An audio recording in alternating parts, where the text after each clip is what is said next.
Have a wonderful day. Enjoy the story, everyone."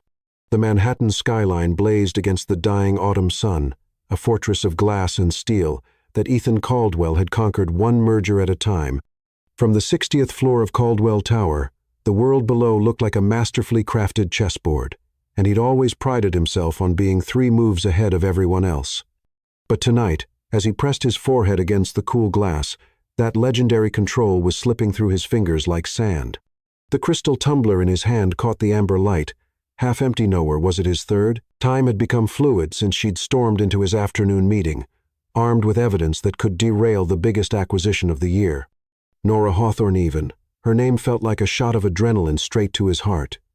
"The European markets are closing, Mr. Dottie." Caldwell, his AI assistant's voice purred through hidden speakers. "Would you like to review the numbers?" "Not now," he growled, loosening his Italian silk tie. The fabric felt like a noose tonight, much like the growing tension in his chest whenever she was near. 3 months she'd been his chief legal officer. Only 3 months, and already she'd turned his carefully ordered world upside down. The first time he'd seen her, she'd been arguing with security in the lobby. They hadn't wanted to let her up without an appointment. "I don't need an appointment," she declared, her voice carrying across the marble expanse. "I'm your new CLO, and if Mr. Caldwell has a problem with that, he can take it up with the board, who unanimously approved my hiring." He'd been returning from a lunch meeting, caught in the grip of another hostile takeover attempt by Gideon Ramsey. The sight of her had stopped him in his tracks. She stood like a warrior queen in a battlefield of corporate drones, chocolate skin glowing with righteous indignation, amber eyes flashing, and a presence that made everyone else fade into the background. Instead of having security remove her, he'd walked right up to her and said, "Prove it." She'd smiled then, a dangerous curve of full lips that should have warned him what was coming. "Gladly. Your acquisition strategy for Horizon Tech is fundamentally flawed. Give me 10 minutes, and I'll show you how to save this company from a catastrophic mistake." She'd been right, of course. Horizon Tech had been a trap, carefully laid by Ramsey to drain Caldwell Enterprises' resources and leave them vulnerable to a takeover. Nora had seen through it in hours, when his entire strategy team had missed it for weeks.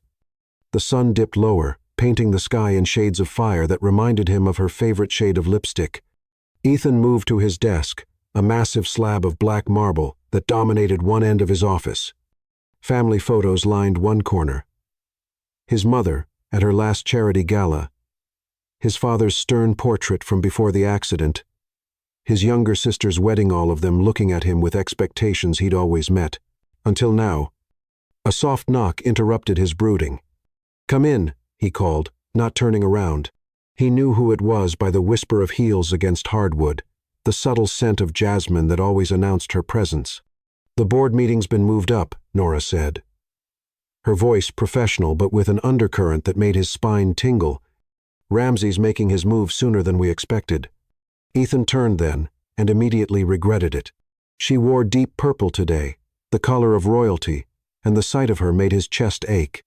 Her hair was swept up in an elegant twist, revealing the graceful line of her neck. A single diamond drop earring caught the dying light, throwing rainbows across her dark skin. "How bad?" he managed, gripping the edge of his desk to keep from reaching for her. "Bad enough that Miles called an emergency session."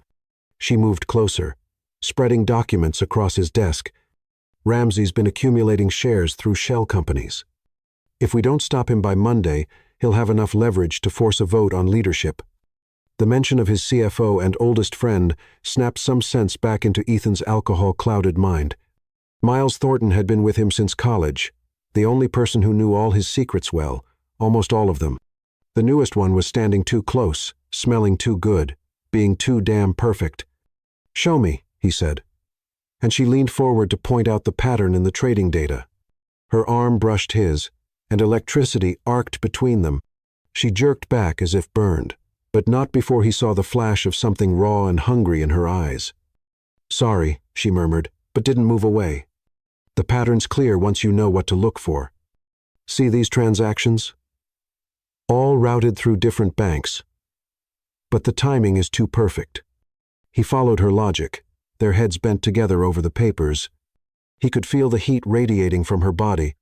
"He's using an algorithm. Exactly. She straightened up, smoothing her skirt in a gesture he'd come to recognize as her tell when she was nervous.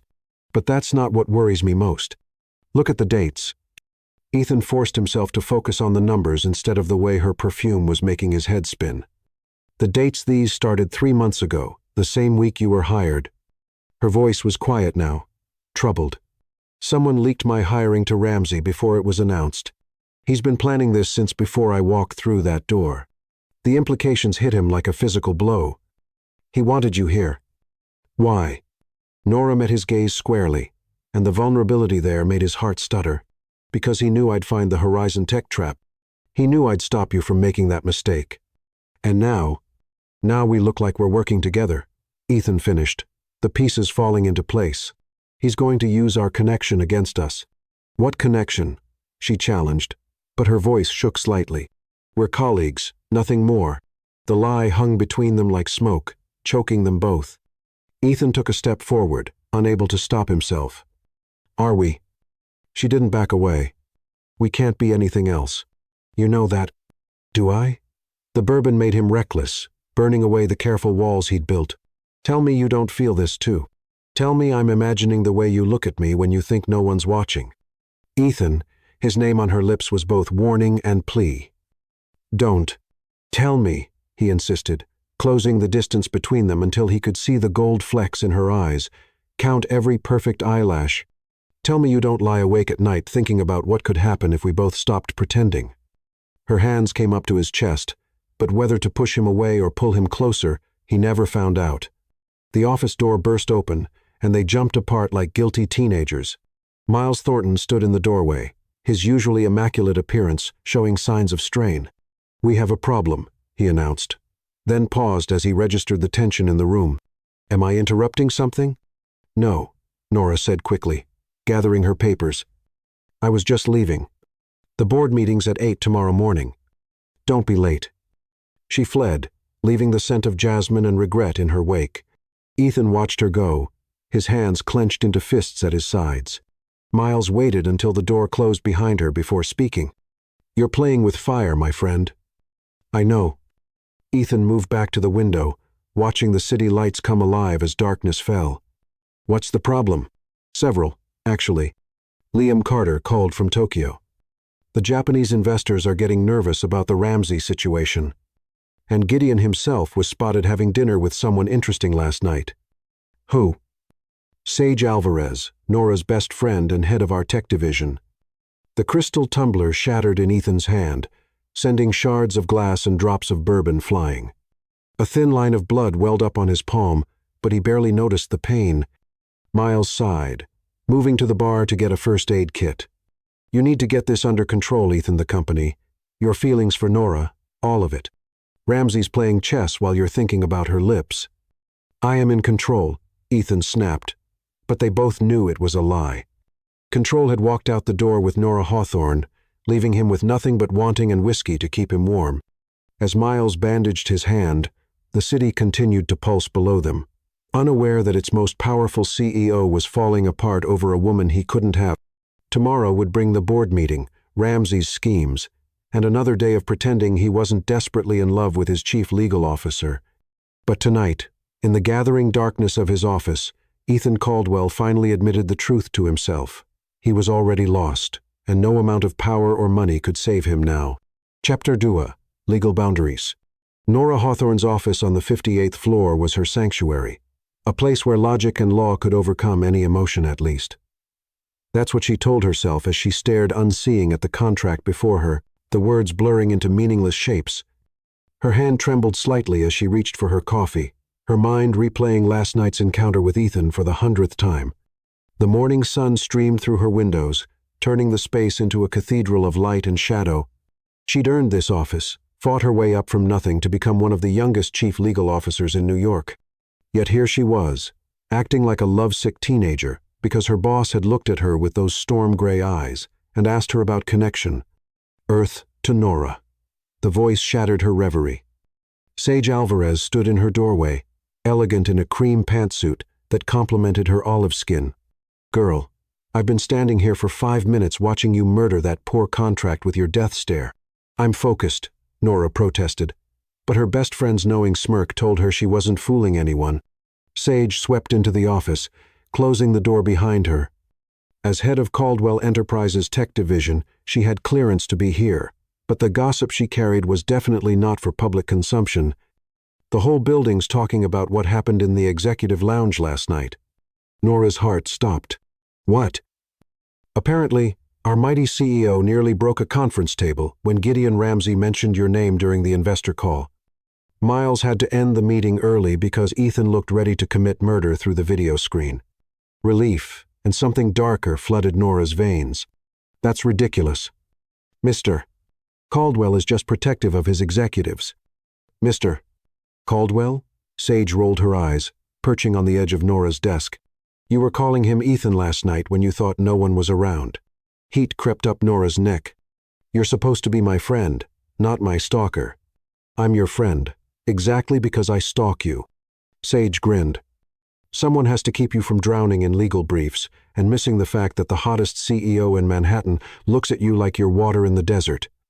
It's not like that, Nora insisted, standing to pace behind her desk. We're colleagues. There are rules, protocols. Protocols? Zaga snorted. The man wrote those protocols himself, and I've seen how he looks at you in meetings. He'd burn that rule book if you gave him half a chance. Before Nora could respond, her office door burst open again. Ivy Langston, their friend from PR, rushed in, her usual composure shattered. Emergency, she announced, her caramel complexion paler than usual. Gideon Ramsey's making a hostile move for the company. The words hit Nora like a physical blow. What? How? Ivy dropped a stack of papers on her desk. My sources at the Financial Times got wind of it. He's been accumulating shares through a network of shell companies, just like you suspected. But that's not the worst part. What's the worst part? Nora asked, though her legal mind was already racing ahead to the implications. He's claiming insider knowledge of improper relationships between executives. He's threatening to take it to the board unless Ethan steps down as CEO. The room spun slightly. Nora gripped the edge of her desk, her knuckles turning white. He can't prove anything. There's nothing to prove. Isn't there? Ivy's voice was gentle. I saw the security footage from last night, Nora. If I were trying to build a case about inappropriate relationships, delete it, Sage ordered immediately. Whatever you saw, make it disappear. Already done, Ivy assured them. But Ramsey has people everywhere. If I saw it, the implications hung heavy in the air. Nora sank back into her chair, her mind racing. Last night replayed in her memory. The heat of Ethan's body so close to hers, the intensity in his eyes when he demanded she admit their connection. Had someone been watching, recording, setting them up? Ivy continued. The charity gala is tonight. Ramsey will be there, along with half the board and every financial reporter in the city. Whatever move he's planning, it'll happen there. I'm not going, Nora decided. I'll work late, review the share purchases, find a legal way to block him. You have to go, Sage interrupted. If you don't show up, it'll look like confirmation of everything Ramsey's implying. Besides, she added with a sly smile, I already picked up your dress from the designer. You're wearing emerald green, and Ethan Caldwell won't know what hit him. That is exactly what we're trying to avoid, Nora groaned, but she knew her friends were right. Running would only make things worse.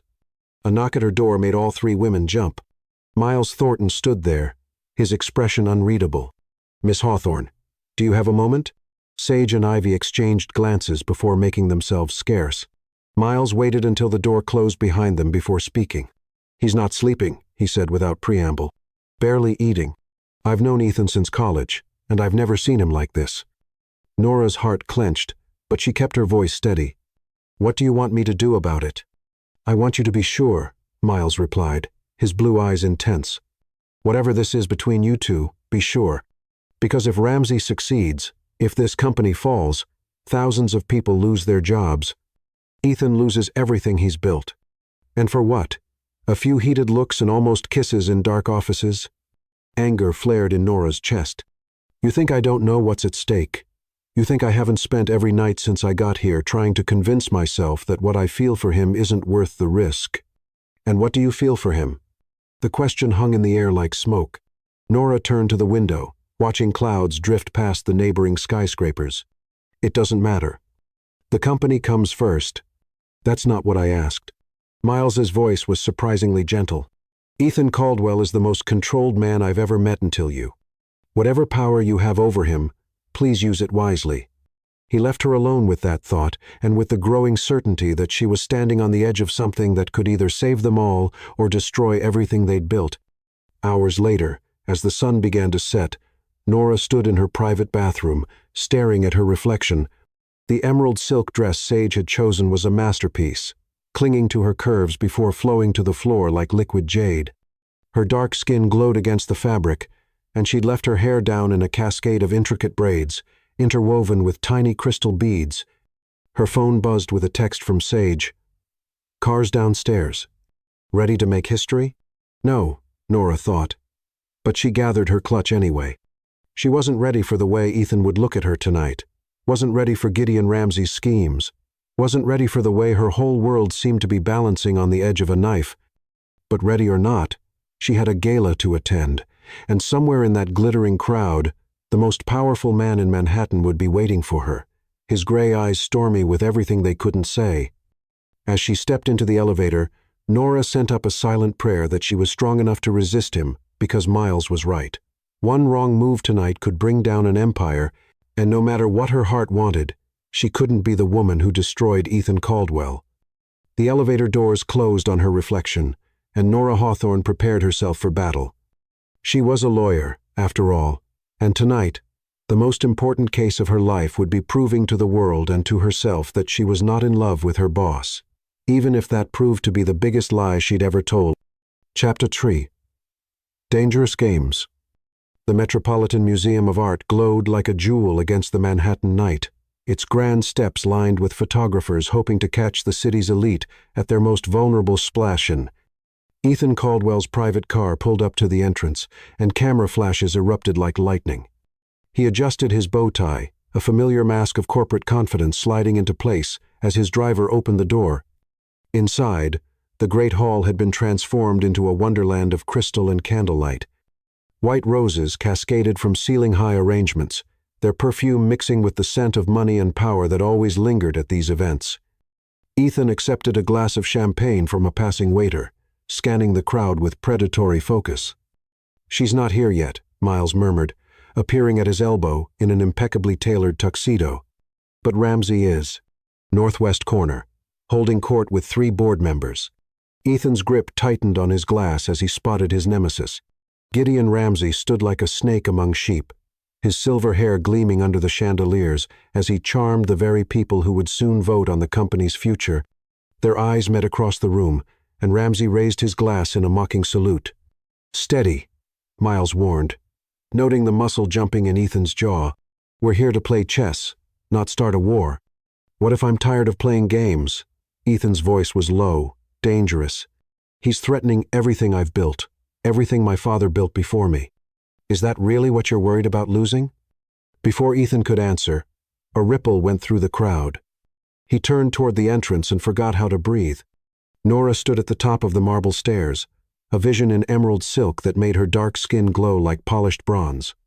Her hair fell in an intricate cascade of braids, studded with crystals that caught the light with every movement.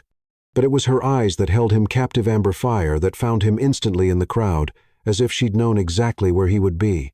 "Remember to breathe," Miles muttered, but Ethan barely heard him. The world had narrowed to the sight of Nora descending those stairs, every eye in the room drawn to her magnetic presence.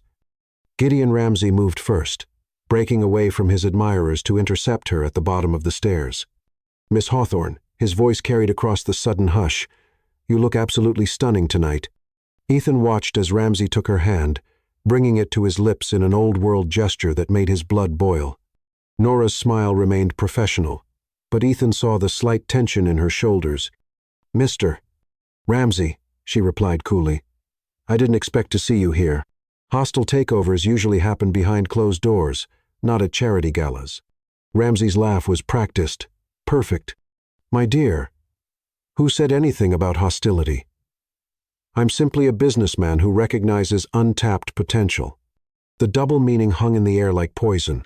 Ethan moved without conscious thought, drawn to her side as if by gravity. "Ramsey," he said, his voice arctic, "I believe you're in my spot." Nora's eyes widened slightly as Ethan's hand settled possessively on her lower back. Ramsey's smile never wavered, but something dangerous flashed in his pale eyes. "Caldwell, always so territorial. But tell me, does your board know exactly what, or should I say who you're so eager to protect?" "Dance with me," Ethan said to Nora, ignoring Ramsey completely. It wasn't a request. She placed her hand in his without hesitation, letting him lead her away from Ramsey's knowing smirk. The orchestra was playing something slow and intimate, and other couples parted before them like the Red Sea.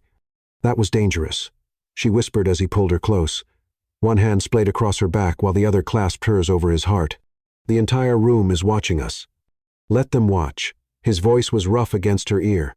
"Why did you have dinner with him last week?" Nora stiffened in his arms but didn't pull away.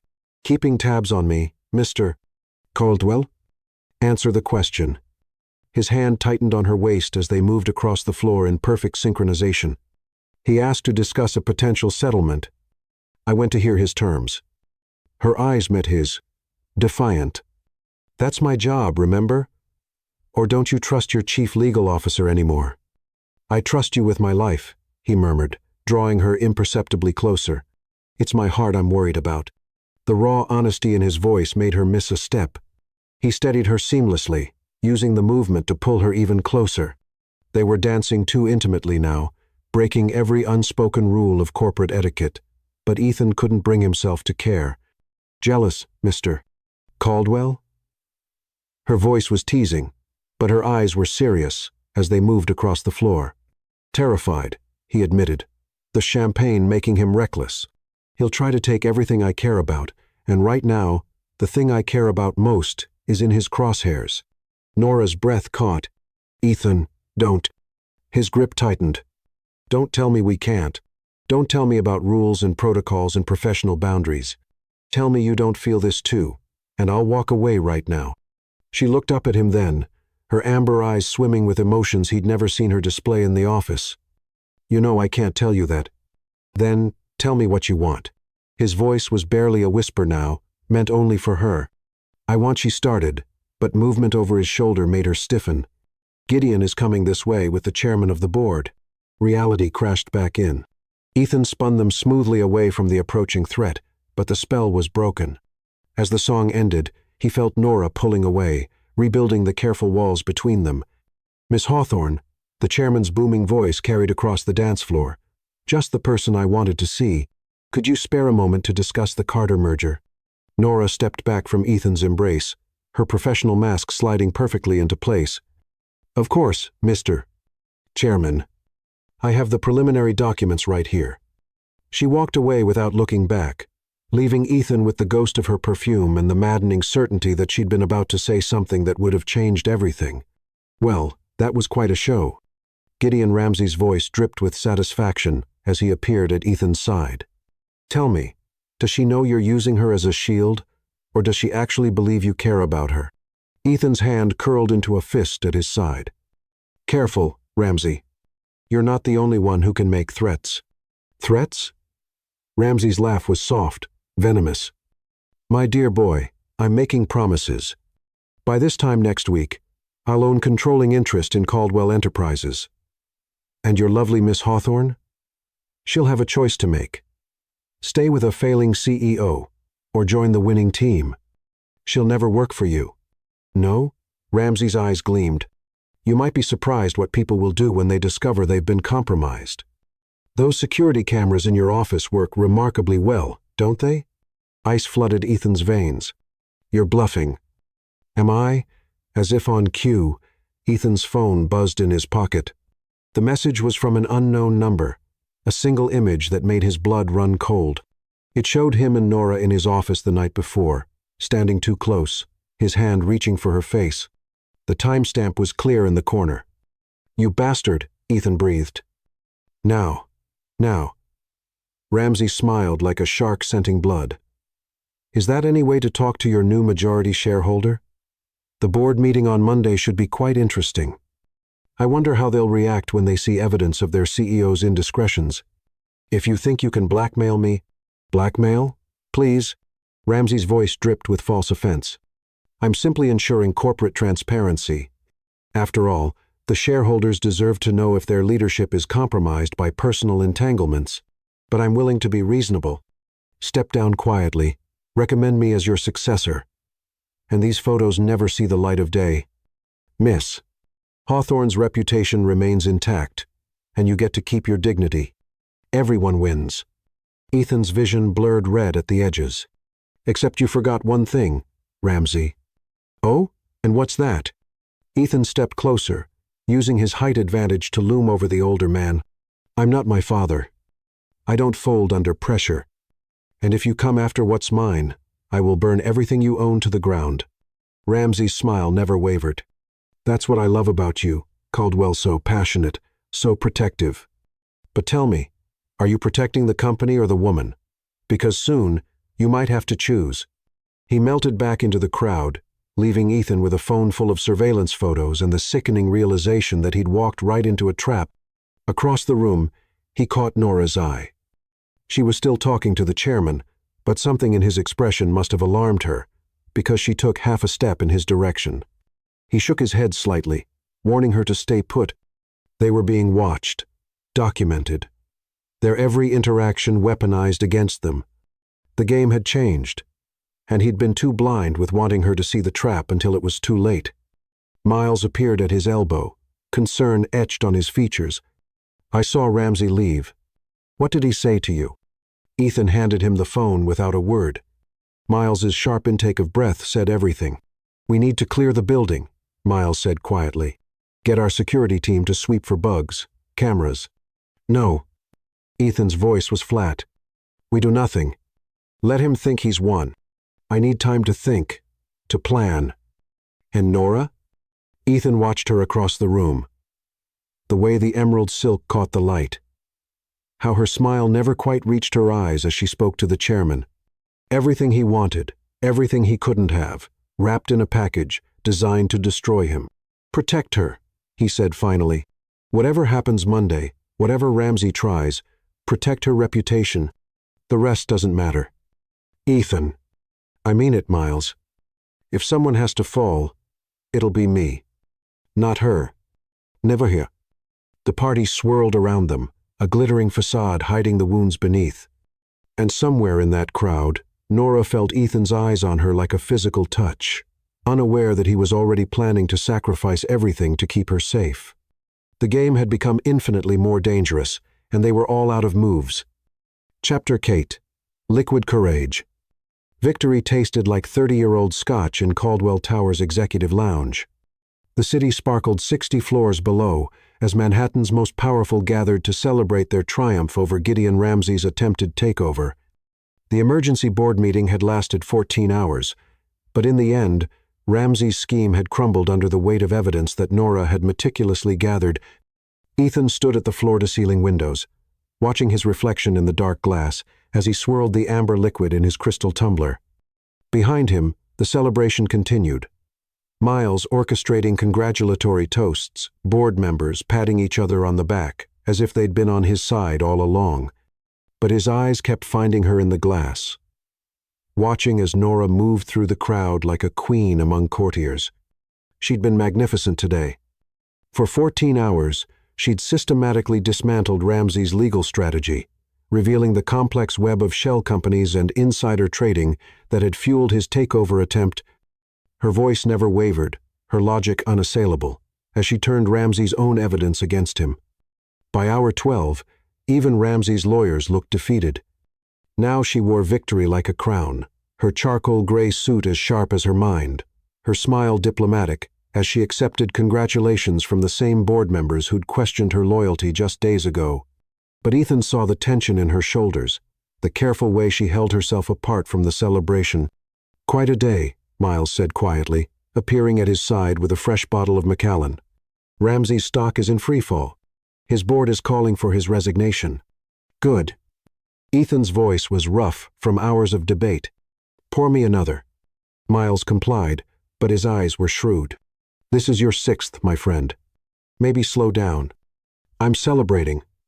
The scotch burned going down, but not enough to drown out the memory of Nora's face when Ramsey had produced those surveillance photos. The hurt in her eyes quickly masked when she realized they'd been watched, documented, their every private moment turned into ammunition. "She saved us today," Miles murmured. Ramsey thought those photos would be his trump card. He never expected her to turn it around, to use them as evidence of his corporate espionage instead of our indiscretion. Ethan's hand tightened on his glass. The photos hadn't been explicit, just moments caught between them over the past months. A lingering touch here, a heated look there. But in Nora's hands, they became proof of Ramsey's illegal surveillance, his attempt to manipulate the board through blackmail. She turned his weapon into his downfall and saved both their reputations in the process. "I need air," Ethan announced abruptly, pushing away from the window. The room spun slightly, definitely his sixth scotch, maybe his seventh. He made his way to the private terrace, nodding automatically at congratulations called his way. The October night was crisp, the wind sharp enough to clear his head slightly. As he looked out over his domain, lights twinkled in office buildings across the city, each one representing someone else's ambition, someone else's dreams. He'd spent his whole life becoming the kind of man who could stand on this terrace and know he'd won, know he was untouchable. So why did victory feel so hollow? "You disappeared." Her voice behind him sent electricity down his spine. "The board is asking for you. They want another toast. Let them drink without me." He didn't turn around, but he felt her presence like a physical touch as she moved to stand beside him at the railing. "You're drunk," she observed, no judgment in her voice. "Getting there." He finally looked at her and immediately wished he hadn't. The wind had brought color to her cheeks, loosened a few strands of hair from her elegant twist. She looked softer in the darkness, more vulnerable. "Nora," he started, then stopped, seeming to wrestle with his words. "What Ramsey did, those photos, I'm sorry." That broke through the Scotch haze. He turned to face her fully. "You're sorry? You saved this company today, saved my reputation, saved everything." "Did I?" Her voice was barely a whisper. "Because you've barely looked at me since those photos came out. If I crossed a line, if I made you uncomfortable..." "Stop." He stepped closer, invading her space in a way he never allowed himself to do sober. "You think I'm avoiding you because I'm uncomfortable? Christ, Nora. I'm avoiding you because every time I look at you, I want to." He trailed off, lost in the way the city lights played across her face. She didn't step back. Want to what? Her eyes met his, challenging. The Scotch sang in his veins, washing away years of control, of propriety, of carefully maintained distance. "This," he growled, and kissed her. For one heart-stopping moment, she froze. Then her hands were in his hair, her body melting against his as the kiss deepened into something desperate and wild. She tasted like victory and champagne and everything he'd been denying himself since the day she walked into his life. His hands found her waist, pulling her closer as he backed her against the railing. The wind whipped around them, but neither felt the cold. Her fingers dug into his shoulders as his mouth moved to her neck, drawing a soft gasp that made his blood burn. "Wait," she managed, even as she arched into his touch. The cameras disabled, he smiled against her skin. "First thing I did after the meeting. No more surveillance, no more watching. Just us." She pulled back slightly, searching his face. "Is there an us?" The vulnerability in her voice cut through the alcohol haze. He cupped her face in his hands, needing her to understand. "There's been an us since the moment you walked into my lobby and turned my world upside down. I've just been too afraid to admit it." "Afraid?" She smiled slightly. "The great Ethan Caldwell? Afraid?" "Terrified," he admitted, brushing his thumb across her lower lip. "You make me lose control. Every time you walk into a room, every time you challenge me in meetings, every time you look at me like you're looking at me now, I forget who I'm supposed to be. And who are you supposed to be? Controlled. Untouchable. The man who puts the company first. Always." His forehead rested against hers. "But with you, God, Nora, with you, I just want to be the man who gets to love you." She inhaled sharply at the word love. But before she could respond, the terrace door opened. They sprang apart as Miles stepped out, then immediately stopped. "Sorry," he said. though his expression suggested he wasn't sorry at all, but the chairman is asking for both of you. Something about a press statement. Nora smoothed her suit, her professional mask sliding back into place, but Ethan saw the slight tremor in her hands, the way her lips were still swollen from his kiss. "We should go in," she said, not quite meeting his eyes. "The press will be waiting." "Nora," he caught her hand before she could leave, "this isn't over." She looked at their joined hands, then up at him with eyes that held both promise and warning. "No," she agreed softly, "I don't think it is." They walked back into the lounge separately, maintaining careful distance as cameras flashed and reporters shouted questions. But Ethan felt the ghost of her kiss like a brand, and when their eyes met across the crowded room, he saw his own hunger reflected back at him. The scotch still burned in his veins, but it wasn't what made him feel drunk anymore. That was all Hearthway she commanded the press conference, the subtle glances she sent his way, the knowledge that everything had changed on that terrace. Ramsay had tried to use their connection to destroy them. Instead, he'd forced them to stop denying it existed. And now that Ethan had tasted what it felt like to kiss her, to hold her, to whisper dangerous truths against her skin, there was no going back. Let the press speculate. Let the board whisper. He was done pretending he wasn't in love with the woman who'd saved his empire.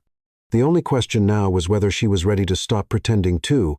As the cameras flashed and the questions flew, Ethan watched Nora command the room with the same fierce grace that had brought Ramsay to his knees. She was a queen in her own right, not a prize to be won or a weapon to be wielded. And if loving her meant risking everything he'd built, then maybe it was time to rebuild around something that actually mattered. The press conference ended, but the night was young, and somewhere between the scotch and the stars, Ethan Caldwell had finally found the courage to reach for what he really wanted. Now he just had to hope she was brave enough to reach back. Chapter 5. Morning Light. Dawn painted Manhattan in shades of gold, sunlight streaming through the floor-to-ceiling windows of Ethan's penthouse office. He hadn't meant to spend the night here. But after the press conference, after Nora, sleep had been impossible. He'd spent hours pacing, remembering the taste of her lips, the soft sound she'd made when he kissed her neck, the way she'd looked at him under the stars. The scotch had worn off hours ago, leaving him with crystal clarity about what he'd done. He'd crossed a line that couldn't be uncrossed, broken every rule he'd written himself about professional boundaries, and God help him, he didn't regret a single moment. His phone buzzed, another message from Miles about the morning's board meeting.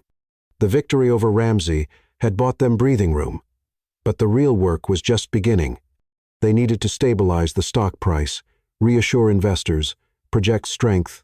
He needed to be the controlled, untouchable CEO everyone expected.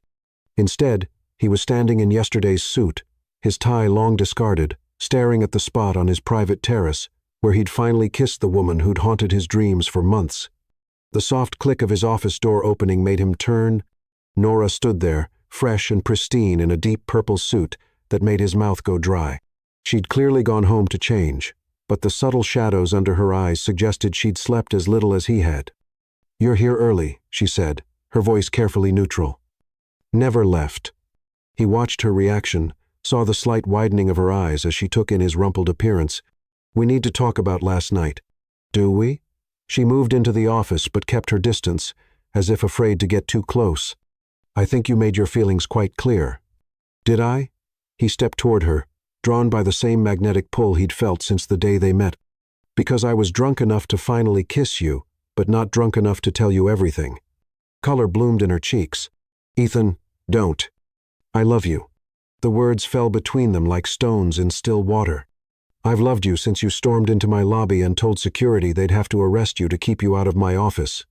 I've loved you through every argument, every late-night strategy session, every time you challenged me to be better than I thought I could be." She inhaled sharply, her professional mask cracking. "We can't." "Can't what?" He moved closer, close enough to see the gold flecks in her amber eyes. "Can't love each other? Can't be together? Ramsay already tried to use our feelings as a weapon, and you turned it against him. What are we afraid of now?" "Everything." The word burst from her like she couldn't contain it anymore. "The board meeting in an hour. The shareholders who will question every decision we make. The press who will say I slept my way to chief legal officer, the thousands of employees whose livelihoods depend on this company's reputation. I'll resign. The words surprised them both. If that's what it takes. No. She stepped forward, pressing her hand to his chest. This company is your legacy. I won't be the reason you lose it. You're my legacy. His hand covered hers where it rested over his heart. All of this, the buildings, the money, the power, it means nothing if I have to keep pretending I don't love you. Tears shimmered in her eyes. When did you become so reckless? When loving you became more important than controlling everything. He brought their joined hands to his lips, kissing her knuckles. Tell me you don't feel the same. Tell me last night was just the champagne and victory, and I'll never mention it again. Instead of answering, she kissed him. It was different from last night, softer, sweeter, but no less desperate. Her free hand came up to cup his face as he pulled her closer, pouring months of longing into the kiss. When they finally broke apart, she rested her forehead against his. I love you too, she whispered. God help me, but I do. The words made his heart soar, but reality was already intruding. His phone buzzed again, Miles reminding him the board was gathering. Through the windows, the sun climbed higher, painting them both in morning light that left nowhere to hide. The board meeting, she murmured, though she made no move to step away from his embrace. Let them wait. She smiled against his lips. They'll talk. Let them talk. His hands framed her face, memorizing every detail of this moment. I'm done hiding how I feel about you. Ethan, her voice held a warning note. We need to be smart about this. The company will survive. He kissed her again, briefly. Ramsey's gone. The takeover threat is neutralized, and I refuse to spend another day pretending you're just my chief legal officer. A knock at the door made them spring apart. Miles entered, then stopped short at the sight of them. I can come back. No, Nora said, smoothing her suit. I was just leaving. The board will be waiting. She moved toward the door, every inch the professional, but paused before leaving. This conversation isn't over, she told Ethan, her eyes holding a promise that made his blood heat. No, he agreed softly. It's just beginning. Miles waited until the door closed behind her before speaking. So, you finally told her. That obvious? My friend, you've been obvious since the day she walked into this building. Miles's smile was knowing. The question is, what are you going to do about it? Ethan looked out at the city spread before him, his empire built on control and calculation and careful rules that no longer seemed to matter in the face of what he felt for Nora. Whatever it takes, he said simply. I'm not losing her, Miles. Not to protect the company's reputation, not to satisfy the board, not for anything. The press will have a field day.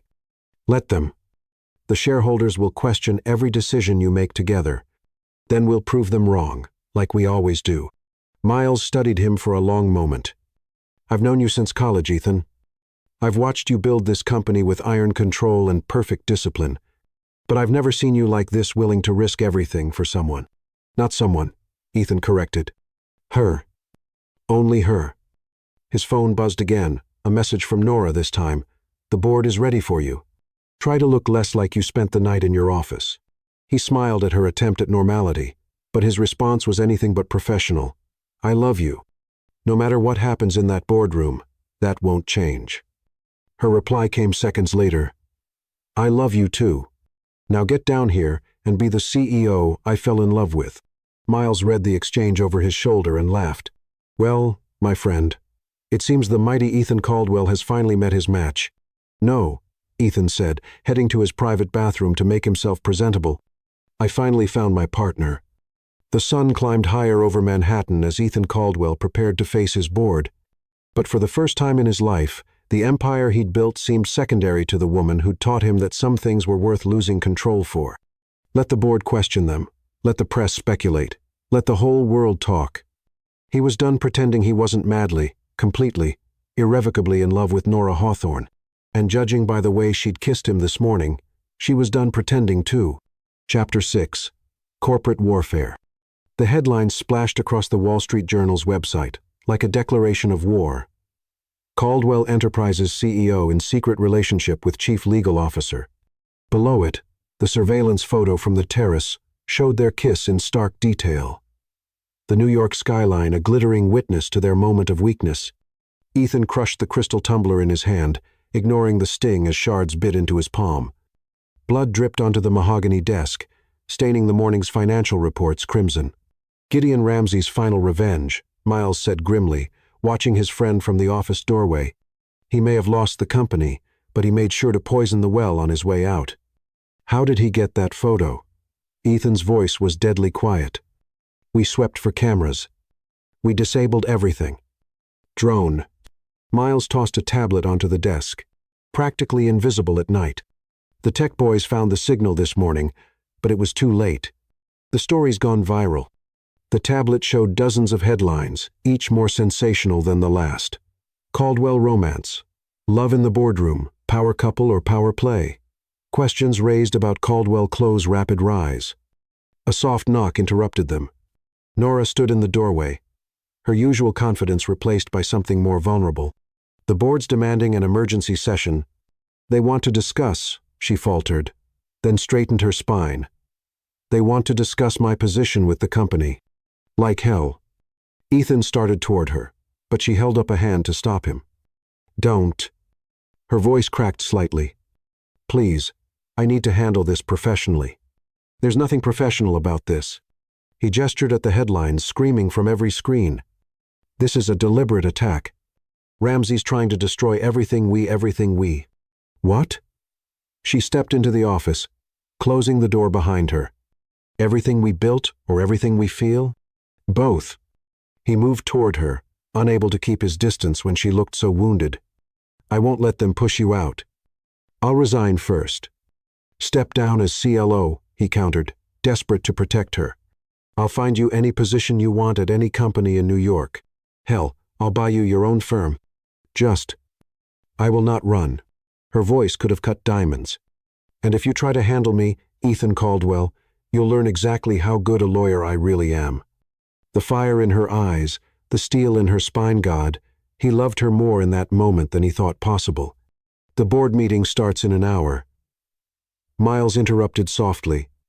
We need a strategy. I have one. Nora's smile was sharp enough to draw blood. We tell the truth. Both men stared at her. The truth? Miles asked carefully. Yes. She moved to the window, looking out at the city that had witnessed their love story. We admit that, yes, we're in a relationship. Yes, it developed after I joined the company. And yes, we handled it exactly as corporate policy dictates by disclosing it to the board chairman last week. Ethan's eyes widened. We did? Check your email. Her smile turned slightly smug. The timestamp on that disclosure form is 3 days before Ramsey's photo was taken. I may be in love, but I'm still a lawyer. I protect what matters. Pride and love swelled in Ethan's chest. You knew this was coming. I knew Ramsey wouldn't go quietly. She turned back to face them.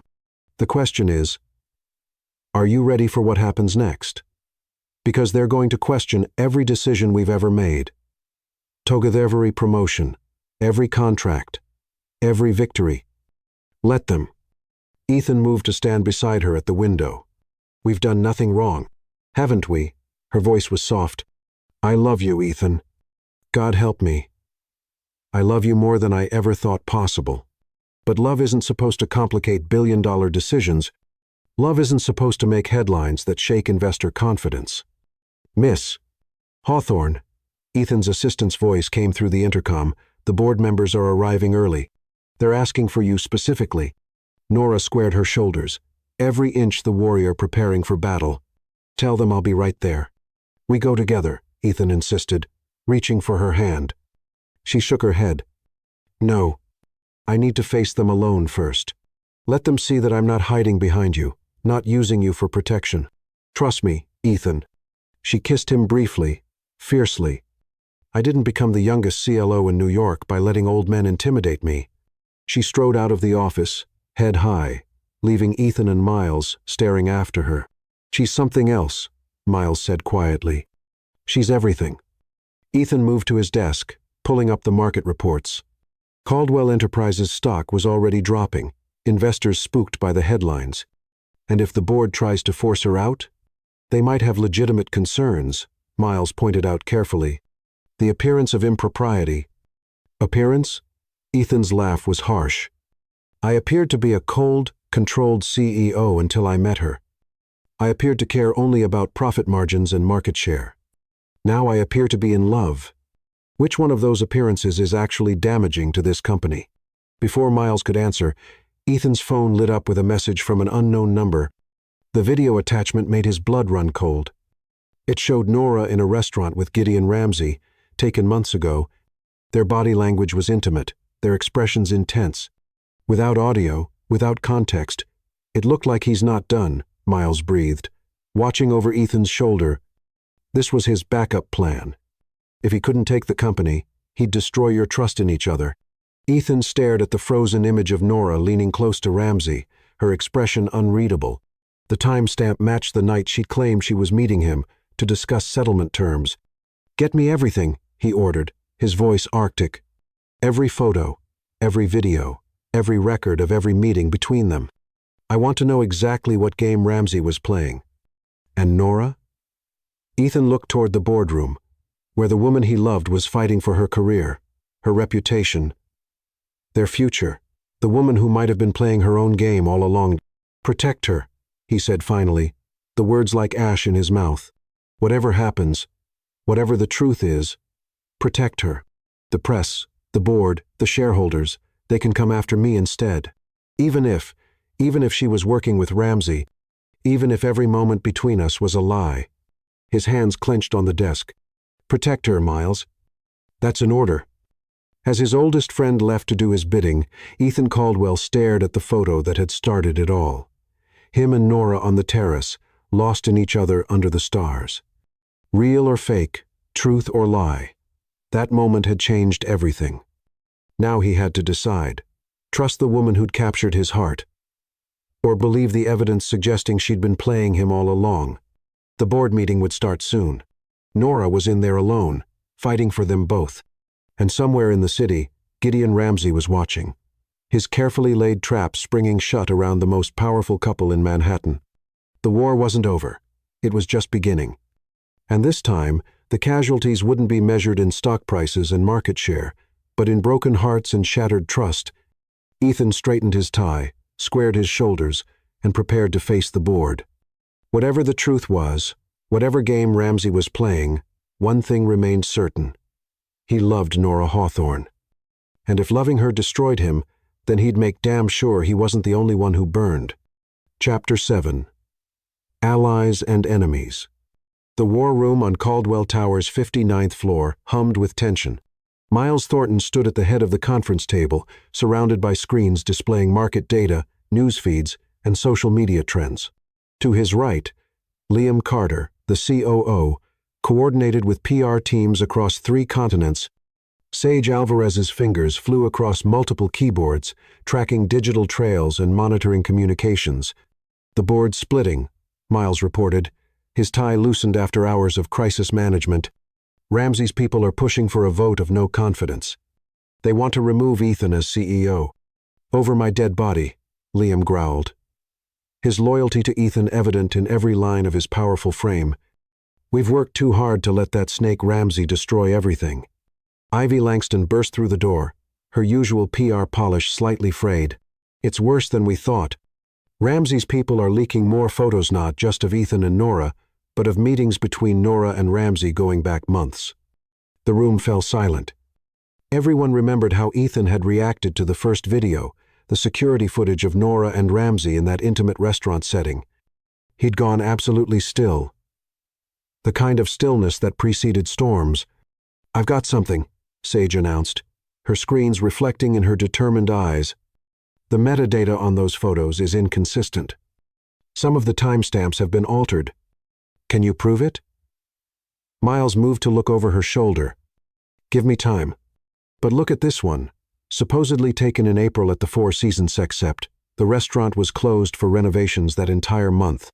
Hope flickered through the room, but before they could celebrate, Liam's phone buzzed. His expression darkened as he read the message. "Ethan is in his office," he reported grimly. "Apparently, He's been drinking since the board meeting ended. His assistant says he's already gone through 2 bottles of scotch. How bad was it? Ivy asked softly. Bad. Miles ran a hand through his disheveled hair.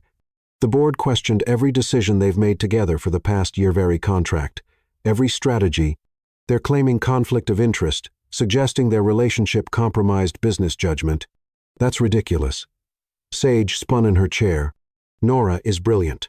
Half our success this year is because of her legal strategies, which is exactly why Ramsey's targeting her. Liam pointed out, she's not just Ethan's weakness. She's a legitimate threat to anyone trying to take control of Caldwell Enterprises. Where is she now? Ivy asked, noting the empty chair where Nora usually sat during crisis meetings. Miles's expression was grim. After the board meeting, she went to her office to review some files. Said she needed time to think. That was 6 hours ago. I saw her, Sage said quietly. She was crying. Nora Hawthorne, who once argued a case before the Supreme Court without breaking a sweat, was crying in her office. The revelation hit them all hard. They'd watched the romance bloom between their CEO and CLO, seeing how they made each other better, stronger. Now Ramsey was trying to twist that love into something ugly, using it as a weapon to destroy them both. His hands shook, Miles said suddenly, staring at nothing. When that video played in the board meeting, showing Nora and Ramsey together, I've known Ethan since college, and I've never seen his hand shake before. She loves him, Ivy insisted. Anyone with eyes can see that. Whatever those meetings with Ramsey were about, there has to be an explanation. There is. The voice from the doorway made them all turn. Nora stood there, her usual elegance marred by red-rimmed eyes and slightly smudged makeup, but her spine was steel as she walked into the room. Ramsey approached me 3 months ago, she continued, moving to the head of the table. He said he had evidence of financial irregularities at Caldwell Enterprises, evidence that could destroy the company. He offered to suppress it if I helped him with his takeover bid. Why didn't you tell us? Liam demanded. Because I needed proof. Those meetings, those apparently intimate dinners, I was gathering evidence of his blackmail attempt, recording conversations, collecting documents. She smiled grimly. I'm a lawyer. I know how to build a case. The video of you leaning close to him, Miles started. I was whispering that I knew about his insider trading. Her eyes flashed. I had proof of that too, which is why he had to move up his timeline. He knew I was close to exposing him. Why didn't you tell Ethan? Sage asked gently. Nora's composure cracked slightly. Because I love him, and Ramsey's alleged evidence involved Ethan's father. May he rest in peace. I couldn't be the one to tarnish that legacy. I needed to be sure, to have concrete proof before I brought any of it to light. Understanding dawned on their faces. Nora hadn't been betraying Ethan. She'd been protecting him, even before they admitted their feelings for each other. He thinks you betrayed him, Miles said softly. Right now, he's up there drowning in scotch, believing the worst. I know. Her voice broke slightly. But I couldn't tell him what I was doing without compromising the investigation. And now Ramsey turned it against you, Ivy finished. Made it look like you were working with him instead of against him. Show him the evidence, Liam urged. Explain everything. Nora shook her head, tears finally spilling over. Ramsey's people got to it first. My office was broken into last night. Everything's gone, the recordings, the documents, all of it. It's my word against their carefully crafted narrative. Silence fell as they absorbed the implications. Without proof, it looked bad. Regular meetings with their biggest enemy. Secrets kept from the man she claimed to love. Sir, Ethan's assistant's voice came through the intercom. Mr. Caldwell's asking for Mr. Thornton. She says it's urgent. Miles stood, straightening his tie. His hands were shaking, he said again, looking at Nora. The great Ethan Caldwell, who's never shown weakness in his life, couldn't hide how much the thought of losing you destroyed him. I never betrayed him, she whispered. Everything I did, every secret I kept, it was all to protect him. Then prove it. Sage's voice was fierce as she turned back to her computers. I'll keep digging into the metadata. Ivy can work her PR magic. Liam can handle the board. But you need to fight for him, Nora. Fight for your love story. They're going to fire me. Nora said softly. "The board there ready to force me out to contain the scandal." "Let them try," Liam growled. "We're your allies in this war, and we don't abandon our own." Miles paused at the door. "He's hurting, Nora, hurting in a way I've never seen before. But under that pain, under that scotch-soaked anger, he loves you. Don't let Ramsay steal that from you both." As their friends mobilized around her, Nora moved to the window. Somewhere up there, the man she loved was drowning his pain in expensive scotch, believing she'd betrayed everything they'd built together. "I'm coming up," she said suddenly, decisively. "Miles, tell him I'm coming up. Tell him I love him, and I'm done letting Ramsay tear us apart." Their allies watched her go, then turned back to their tasks with renewed determination. This was war, and they wouldn't let their friends fight alone. In his office, Ethan's hands shook as he poured another drink. But this time it wasn't just the scotch making him unsteady. It was the memory of her eyes in that board meeting, trying to tell him something he'd been too angry to hear. The elevator dinged, and he knew without turning that she was there, his warrior queen, coming to fight one last battle, not for the company this time, but for their love. Let Ramsay have his schemes, let the board have their doubts. Some things were worth fighting for, worth believing in, worth trusting, even when all the evidence said not to. And Nora Hawthorne had always been worth everything. Chapter 8. Sacrifice Play. The resignation letter lay on Nora's desk, like a white flag of surrender. She'd spent hours crafting each word, making sure it was perfect, professional, and completely devoid of the emotion threatening to tear her heart apart. Her signature at the bottom felt like signing away her soul, but she knew it was the only way. The clock on her wall showed midnight. Most of Caldwell Tower was dark now, but lights still burned in Ethan's office 60 floors above. She could picture him there, drinking scotch, believing she'd betrayed him. The thought made her hands shake as she gathered her personal items into a small box. "Don't do this." Sage's voice from the doorway was thick with tears. "We can fight Ramsay. We can prove what really happened. There's no time."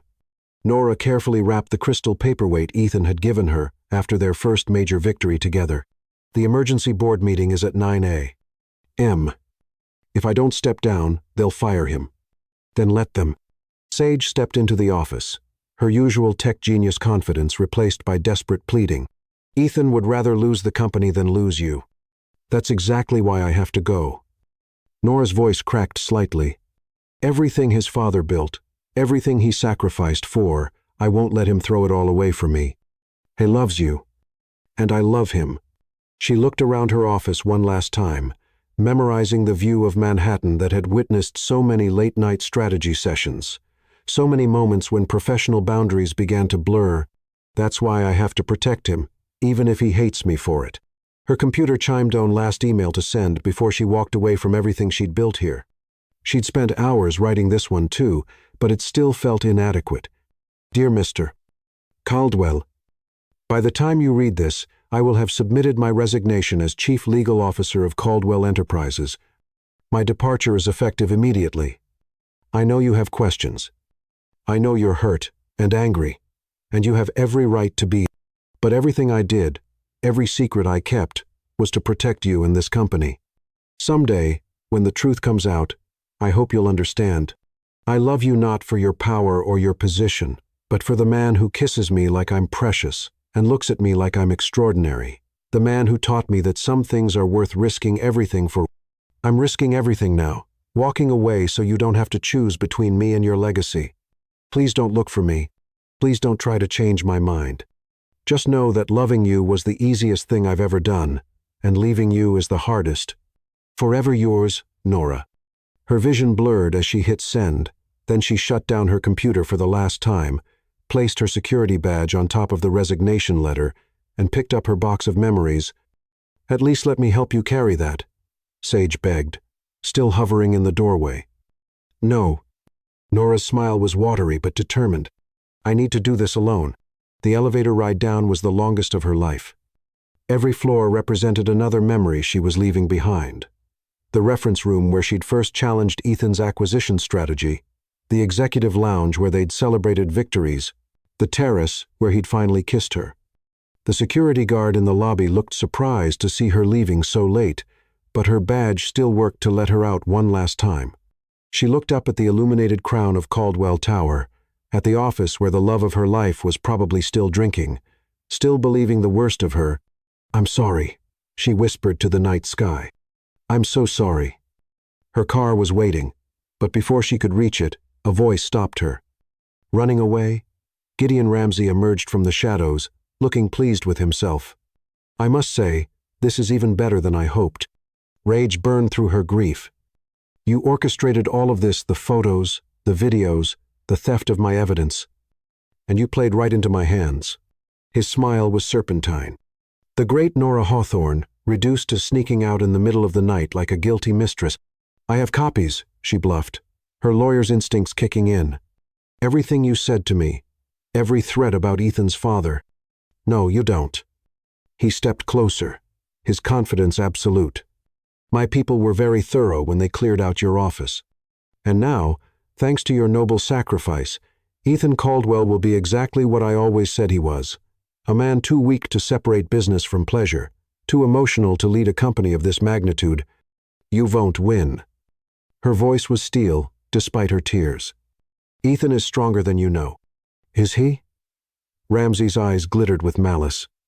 "Right now, he's drinking himself into oblivion, believing the woman he loves betrayed him.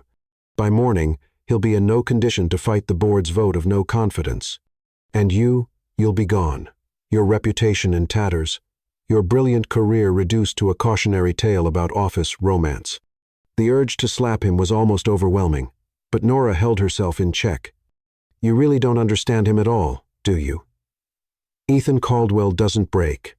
He gets angry," Ramsay finished smugly, "and when he's angry, he makes mistakes, emotional, costly mistakes, that will finally give me control of Caldwell Enterprises." A car door slammed nearby, making them both turn. Miles Thornton stepped out of the shadows, his expression thunderous. "Miss Hawthorne," he said formally, ignoring Ramsay completely, "a word before you go." She nodded, brushing past Ramsay without another glance, but his words followed her. Running to the best friend now? How predictably desperate. Miles waited until they were out of earshot before speaking. "He's destroying his office. I've never seen him like this." Fresh tears spilled down her cheeks. "Take care of him for me. Make sure he's okay. He found your letter. Funny enough to punch a wall," Miles said quietly.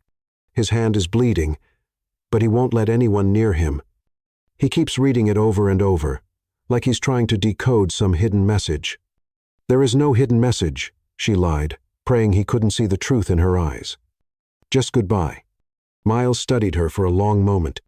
"You did it to save him, didn't you? All those meetings with Ramsay. All those secrets, you were protecting Ethan from something. It doesn't matter now." She clutched her box of memories closer. "The evidence is gone. Ramsay won. He did it for you too, you know." Miles's voice was gentle. "Everything he's built, everything he's become, it was all leading him to you. And now you're just leaving?" A crash echoed from high above, something large being thrown in Ethan's office. The sound shattered what was left of her composure. "Tell him," she struggled to steady her voice. "Tell him I meant every word. Tell him I'm sorry. Tell him yourself," Miles pleaded. "Go up there. Explain everything." "I can't." She pressed her box into his hands, unable to carry the weight of her memories any longer. "Give this to him when he's ready, when he can understand why I had to go." Before Miles could argue further, she turned and fled to her waiting car. And as it pulled away from the curb, she finally let herself break down completely, sobbing as Caldwell Tower receded in the rearview mirror. In his office 60 floors above, Ethan Caldwell stood in the wreckage of everything he thought he understood. Her resignation letter mocked him from his desk. Her goodbye email burned on his screen, and the taste of scotch couldn't wash away the memory of her kisses. His bloody hand throbbed where he'd punched the wall, but the physical pain was nothing compared to the agony in his chest. She was gone. The woman who'd stormed into his life and made him believe in something more than profit margins and power plays had walked away. "Why?" he whispered to the empty room, to the city lights that had witnessed their love story, to the memory of her smile that haunted him. "Why didn't you trust me enough to tell me the truth?" But the night held no answers, Only the echo of his own broken heart and the certainty that nothing would ever be the same again. Dawn would bring the board meeting, Ramsey's triumph, and a world without Nora Hawthorne in it.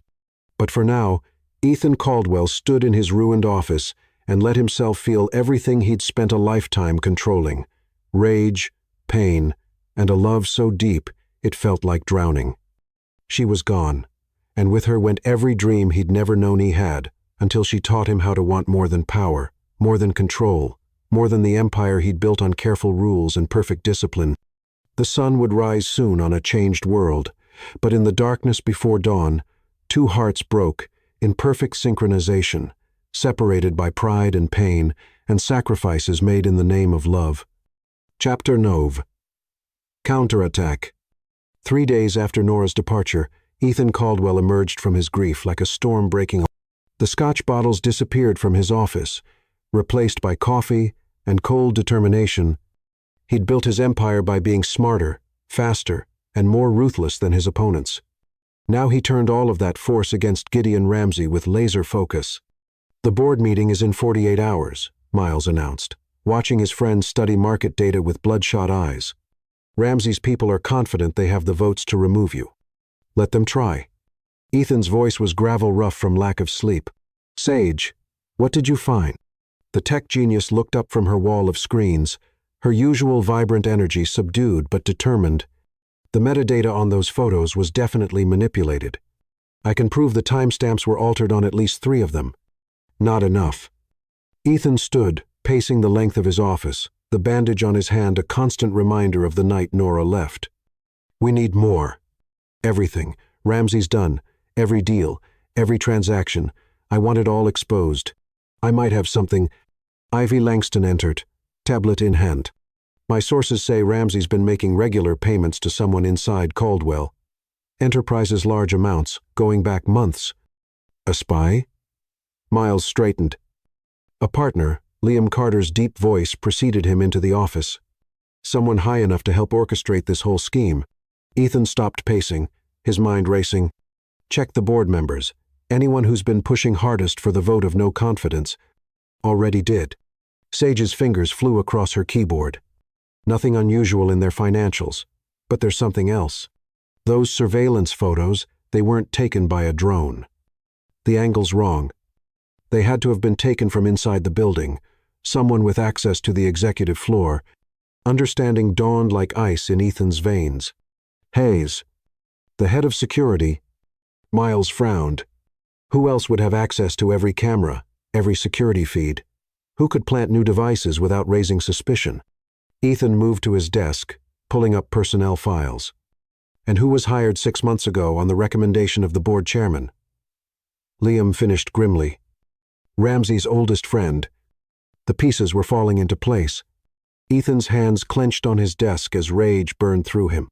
"They've been planning this from the beginning. Ramsey, Hayes, the chairman. They were watching us, documenting everything, waiting for the perfect moment to strike."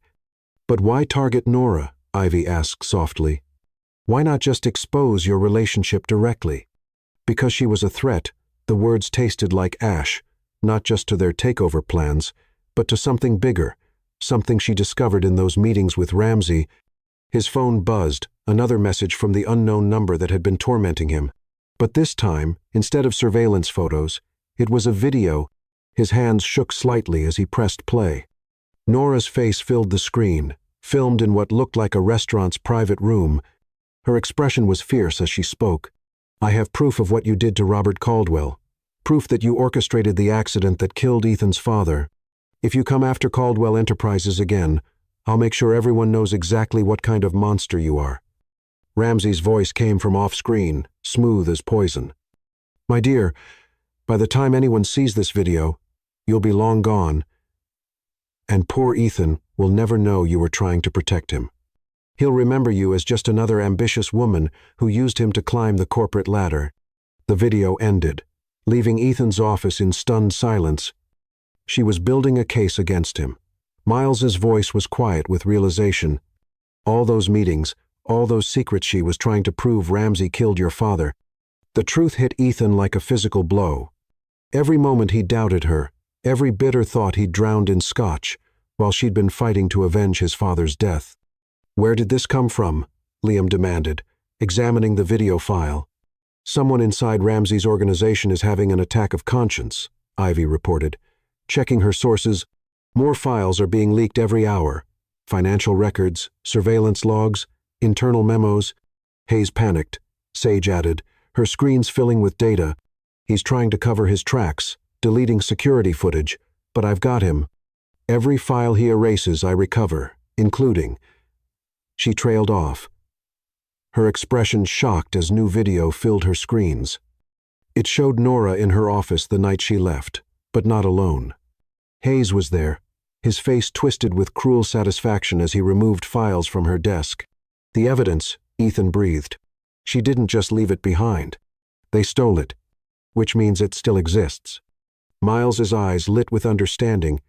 Hayes wouldn't destroy evidence that valuable. He'd keep it as insurance against Ramsey. Find him. Ethan's voice could have frozen hell. Now, the next hours passed in a blur of activity. Sage traced Hayes's electronic trail while Liam mobilized security teams. Ivy worked her media contacts, preparing for the storm to come. And Miles watched his oldest friend transform from a man broken by love into something far more dangerous. "She did it all for you," he said softly as they waited for news. "Every meeting with Ramsey, every secret she kept, she was trying to bring your father's killer to justice. And I believed the worst of her." Ethan's laugh was harsh.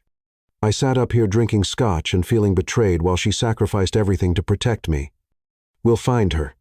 "Will we?" Ethan turned to the window, watching his city sparkle in the gathering dusk. "She's brilliant, Miles. If she doesn't want to be found—" "Sir," his assistant's voice interrupted through the intercom, "we found Hayes. He's trying to leave the country. And there's something else. Miss Hawthorne's friend Sage managed to access his private cloud storage. You need to see this." The files appeared on every screen in Ethan's office, hundreds of documents, photos, and recordings. Evidence of Ramsey's decades of corruption, carefully collected and cataloged. And at the center of it all, a detailed report of how he'd sabotaged Robert Caldwell's car 15 years ago, ensuring the brakes would fail at exactly the right moment. "Send everything to the SEC, Ethan ordered, his voice deadly calm. "To the FBI, the media, everyone. I want Ramsey's empire burned to the ground by morning." "Already done," Sage reported with fierce satisfaction. "He's being arrested as we speak. The chairman, too. And Hayes is singing like a bird, trying to cut a deal," Liam added. Victory should have tasted sweet. Instead, all Ethan could think about was Nora, alone somewhere, believing she'd had to sacrifice their love to save him. "Find her," he told his friends, his voice raw with emotion.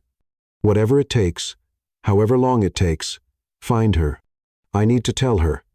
"That you love her," Miles suggested gently. "That she fought this battle alone for too long." Ethan moved to his desk, beginning to plan. Now it's my turn to fight for us. As his team mobilized to track down the woman he loved, Ethan Caldwell finally understood what real strength looked like, not in controlling everything, but in being willing to risk everything for love. Nora had risked it all for him. Now he would move heaven and earth to bring her home. The war wasn't over, but this time they would fight it together. Chapter 10. The Truth About Power. The board meeting was a bloodbath. Gideon Ramsey's empire crumbled in hours, as evidence of his crimes played across every screen in Caldwell Tower's main conference room. His face grew ashen as his own voice condemned him, admitting to orchestrating Robert Caldwell's death in recordings Nora had secretly made during their meetings. Ethan sat at the head of the table, cold and imperial, as his father's killer was led away in handcuffs. The chairman followed shortly after, along with 3 board members whose complicity Hayes had revealed in his desperate bid for leniency. But victory felt hollow without her. "Ramsey Enterprises' stock has dropped 60%, Miles reported.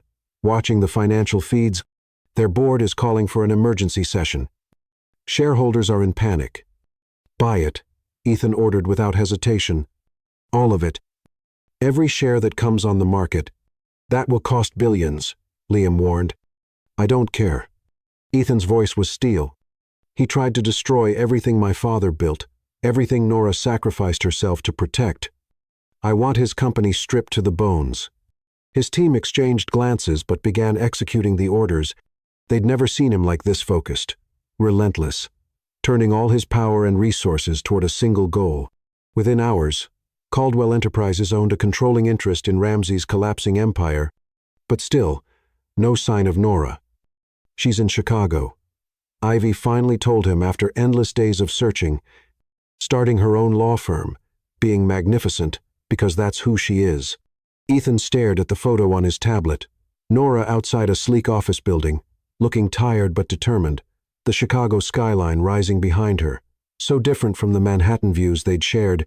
She hasn't been sleeping, he observed, noting the shadows under her eyes. Even in the grainy surveillance photo. Has she seen the news? Hard to miss, Sage replied, pulling up headlines on her screens. Ramsey's arrest is everywhere, the whole story. Your father's murder, the failed takeover, Hayes' confession. She knows, then. Why hasn't she come back? Miles cleared his throat carefully. Maybe because you haven't asked her to. The words hit Ethan like a physical blow. He'd been so focused on destroying Ramsey, on avenging his father and clearing Nora's name, that he hadn't actually reached out to her. Pride and pain had held him back, making him wait for her to make the first move. She's protecting you still, Ivy said softly. Staying away so the press can't spin it as a scandal, so the shareholders can't question your judgment. To hell with that. Ethan stood abruptly. Decision made. Get the helicopter ready. Sir, his assistant's voice was hesitant. There's a board meeting scheduled. Cancel it. Cancel everything. He was already moving, stripping off his tie as plans formed.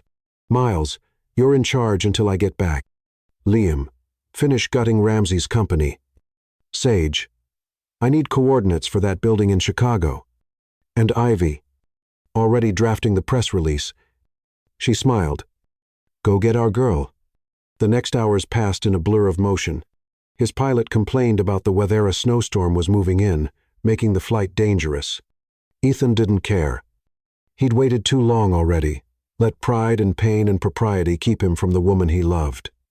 The Chicago skyline appeared through the snow, lit up against the winter sky. His pilot found a landing pad atop the city's tallest building, though the wind made it treacherous. Miss. Hawthorne's office is on the 45th floor of the building, 2 blocks south. Sage's voice came through his earpiece. Security shows she's still there. Of course she was, still working his brilliant, unstoppable warrior queen, building something new from the ashes of what they'd lost. The thought made his heart ache as he strode through the snow toward her building. The security guard tried to stop him, but one look at Ethan Caldwell's expression made him step aside.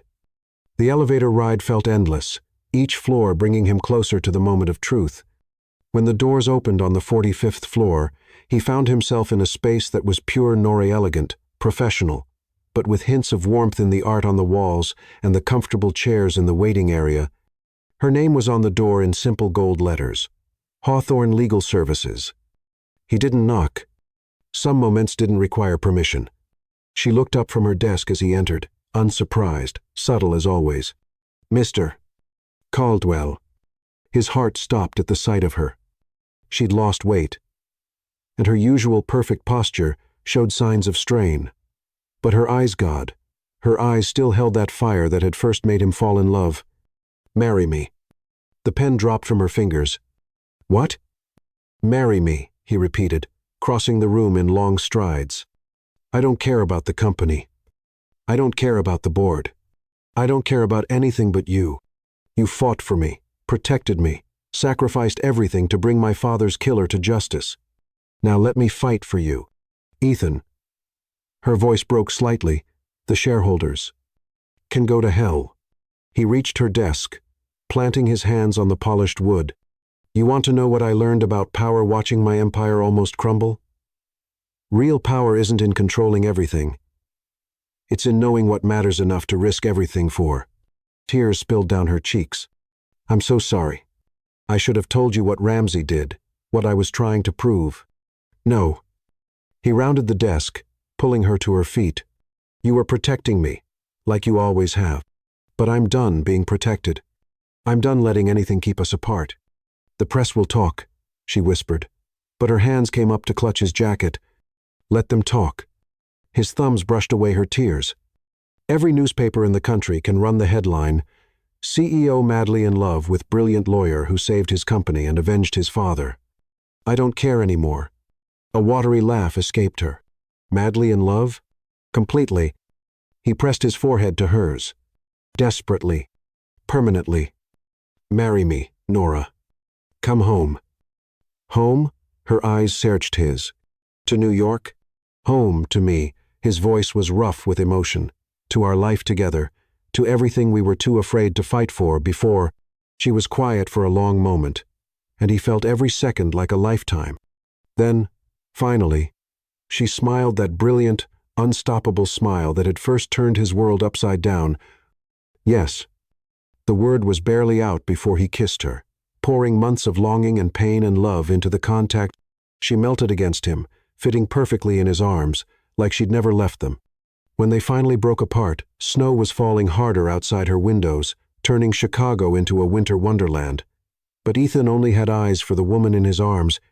Let's go home, he murmured against her hair. Now. She glanced at her desk, still covered in work. In this storm? Now.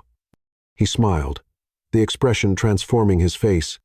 I have a helicopter waiting, a board to shock, and a very expensive engagement ring burning a hole in my pocket. And I'm done wasting time being afraid of how much I love you. She laughed then, the sound pure joy. You really are terrible at subtle, Mr. Caldwell. Good thing I'm marrying a lawyer who can handle all the delicate negotiations. He kissed her again, because he could, because she was finally his. Ready to scandalize Manhattan society? Her answering smile was pure, Nora brilliant, and unstoppable. Lead the way, my love. As they left her office hand in hand, the snow erased their footprints, cleaning the slate for a new beginning. They had battles ahead: the press, the shareholders, the whispers and doubts, but this time they would face them together, stronger for everything they'd overcome. Sometimes, the greatest power isn't in controlling everything, but in being brave enough to let love take control instead.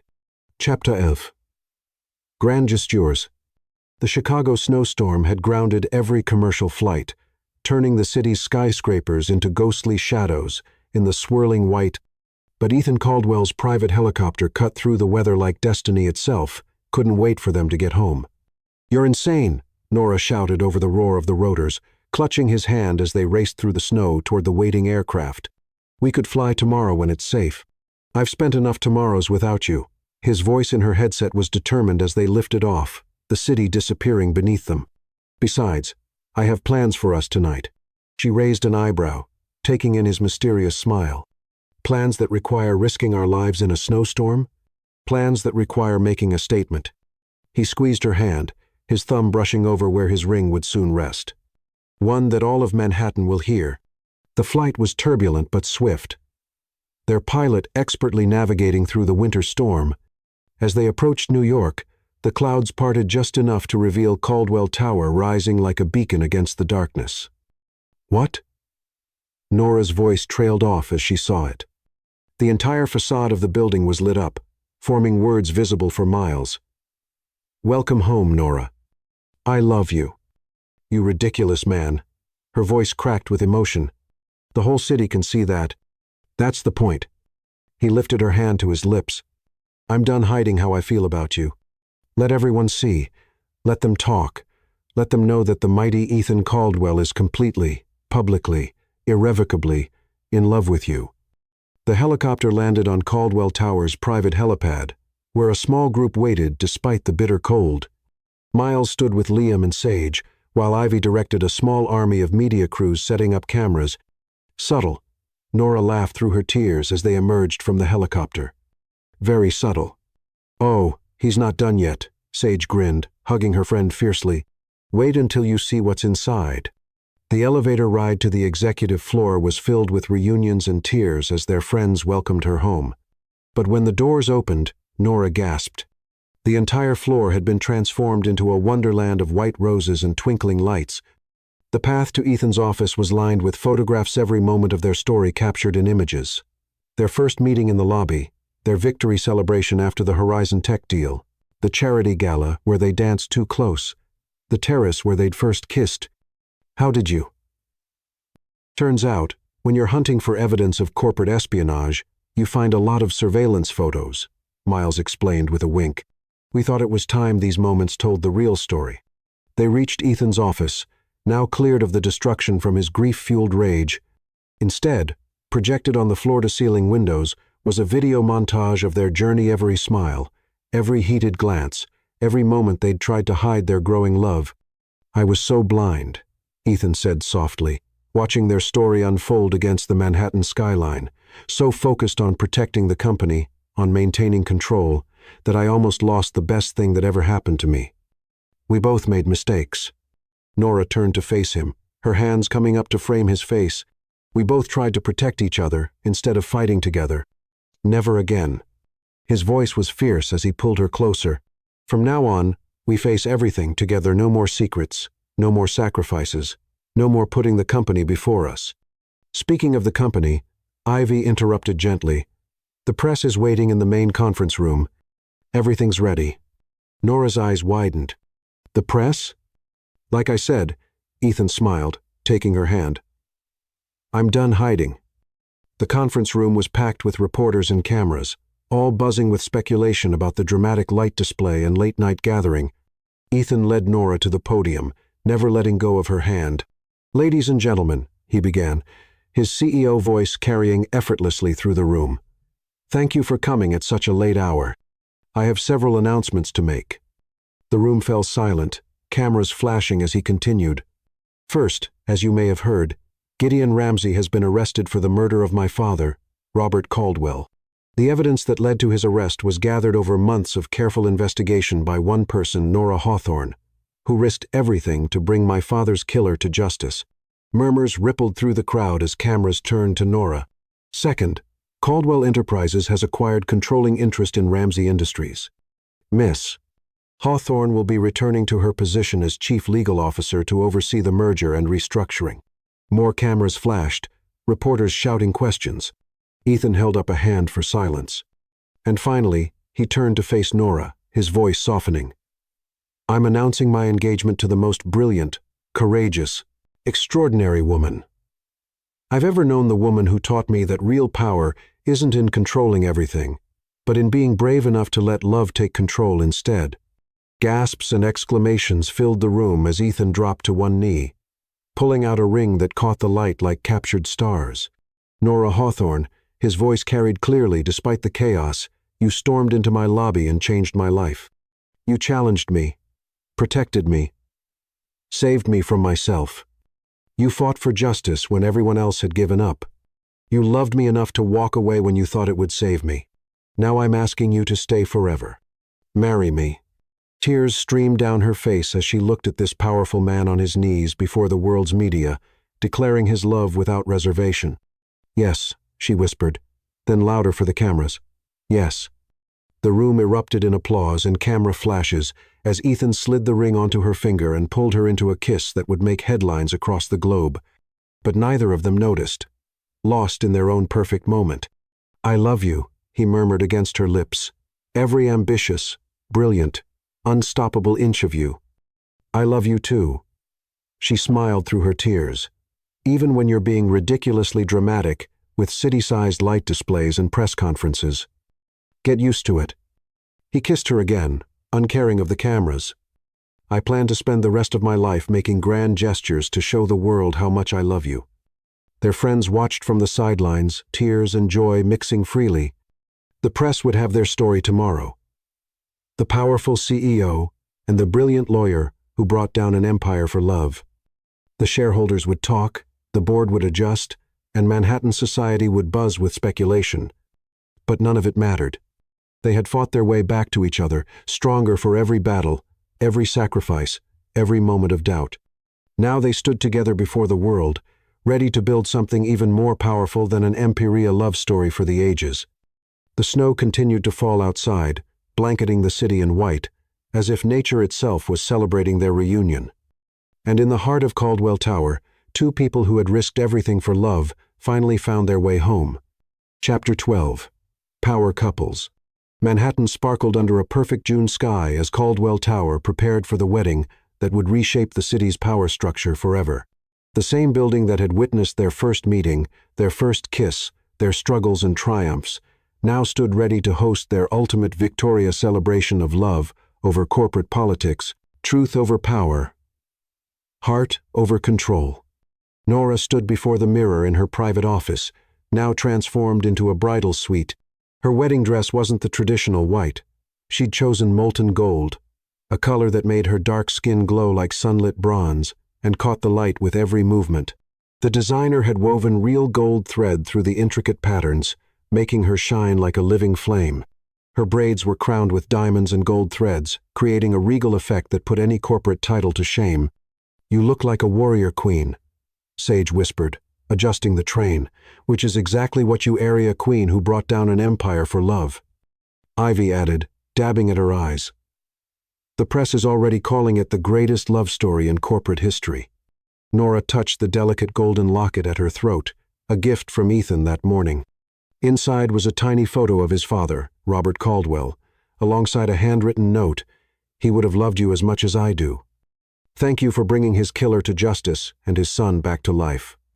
A knock at the door revealed Miles, looking unusually emotional in his best man's suit. "It's time," he said softly. "And Nora, you should see him up there. I've known Ethan Caldwell for 20 years, and I've never seen him like this." "Nervous?" she asked, gathering her bouquet of white roses and gold orchids. "No." Miles smiled. At peace.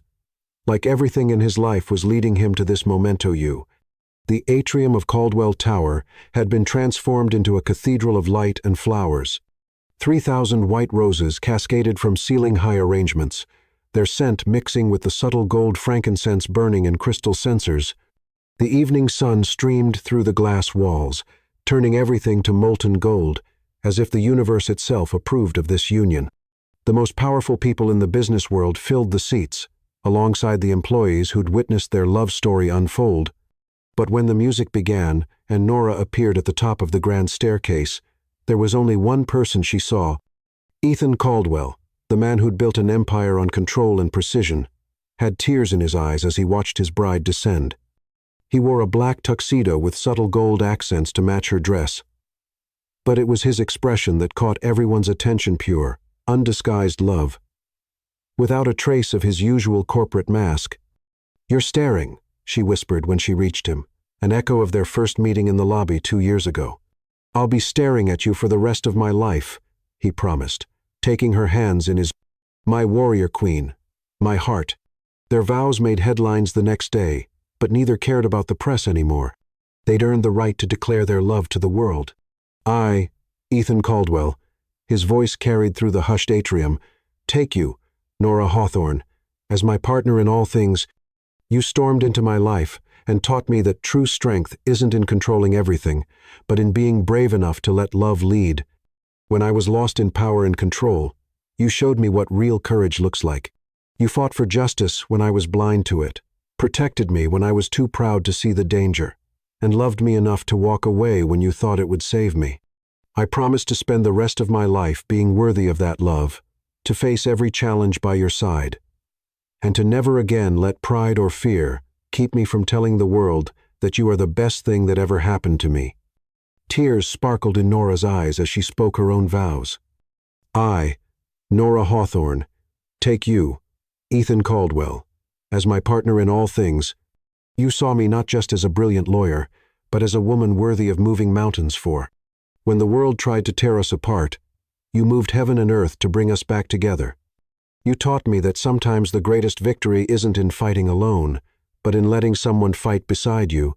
I promise to be your warrior queen and your safe harbor, to challenge you when you need challenging and support you when you need supporting, and to love you with the same fierce devotion that brought down an empire and brought us home to each other."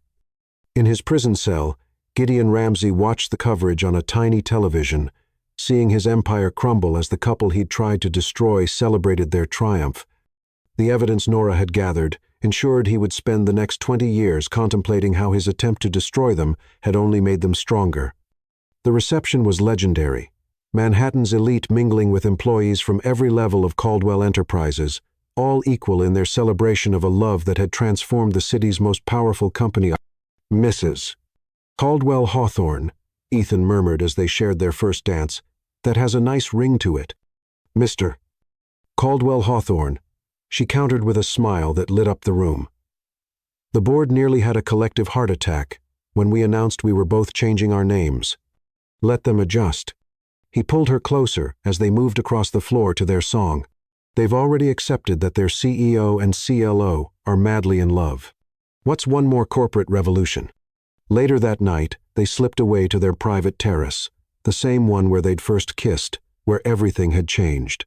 The city sparkled below them, a testament to the empire they'd built and protected together. Happy? Ethan asked, wrapping his arms around his wife as they looked out over their domain. Beyond happy. She leaned back against his chest, their matching wedding rings catching the starlight. Though I'm still not sure about the billboard. He grinned unrepentantly at the massive digital display on a neighboring building, which had been cycling through their love story all day. Currently, it showed the moment from his proposal, when he dropped to one knee in front of the world's media. I told you I'd spend my life making grand gestures, he reminded her, kissing her temple. Get used to it, my love. Their phones buzzed simultaneously, because even on their wedding night, empires needed tending. But the message from Miles made them both smile. Your office is ready for Monday, though maybe take a honeymoon first. The image showed their shared office, now with matching nameplates. Ethan Caldwell, Hawthorne, CEO, and Nora Caldwell. Hawthorne, Chloe, and co-CEO. Co-CEO. Her eyes widened with joy. When did that happen? Board approved it this morning. Unanimous vote. He turned her in his arms to face him. Turns out, having the brilliant lawyer who brought down Gideon Ramsey as an equal partner inspires confidence in shareholders. Equal partner. She tested the words. I like that. You were always my equal, he said seriously, framing her face with his hands. I just needed you to teach me that power isn't about control, it's about trust and courage and being strong enough to let love change everything. Monday morning came soon enough. As Nora settled into her new office equal in size and position to her husband's, with a connecting door always open between them, she found a note on her desk in Ethan's bold handwriting. To my warrior queen, thank you for teaching me that the greatest power isn't in controlling everything, but in being brave enough to lose control. Thank you for fighting for justice, for our love, for everything we've built together. But mostly, thank you for storming into my lobby and refusing to take no for an answer. You are my greatest victory, my strongest ally, and my truest love. Together, we'll build something even greater than an imperial legacy of love that will outlast any corporate merger. Forever yours, Ethan. She smiled, picked up her pen, and got back to work. They had an empire to run together. And in the years that followed, Manhattan would tell their story of the powerful CEO who learned to let love take control, and the brilliant lawyer who fought for justice and won his heart, of how they transformed Caldwell Hawthorne Enterprises into a testament to their love, proving that the greatest power comes not from controlling everything, but from being brave enough to let love lead the way.